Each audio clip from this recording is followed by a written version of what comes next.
আসসালামু আলাইকুম ওয়া রাহমাতুল্লাহ। আমি আব্দুল হক সজীব বলছিলাম শিফা নেচার টিভি থেকে। দেখতে পাচ্ছেন মাশাআল্লাহ খুব সুন্দর। মাশাআল্লাহ খুব সুন্দর।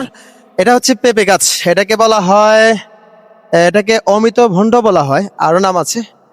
এটা কিন্তু পাতাও কিন্তু বিশাল উপকার, এটার ফলও উপকার। পেঁপে কাঁচা অবস্থায় সবজি, পাকা অবস্থায় ফল, এটাকে বলা হয় পেঁপে। আজকে কথা বলবো পেঁপে নিয়ে। দেখতে পাচ্ছেন আমার সাথে, আসুন। দেখতে পাচ্ছেন খুব সুন্দর পেঁপে। এটাতে কোন দেশ থেকে উৎপত্তি? এটা হচ্ছে মেক্সিকো থেকে উৎপত্তি। পর্তুগিজরা বিভিন্ন দেশ ছড়িয়ে আমাদের বাংলাদেশে আসছে, যার কারণে আমরা পেয়েছি।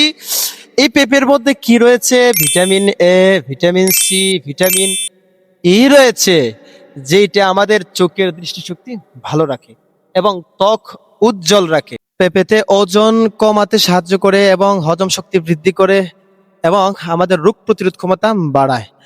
হজম শক্তি বৃদ্ধি করে কিভাবে? এটাতে পেপেন নামক এক প্রকার এনজাইম রয়েছে, যা আমাদের হজম শক্তি বৃদ্ধি করে, কোষ্ঠকাঠিন্য দূর করে এবং এটাতে এ, হ- ওজন কমায়। যে আমাদের ক্যালোরি অনেক কম, ফাইবার আঁশ বেশি, যা আমাদের ওজন কমাতে সাহায্য করে।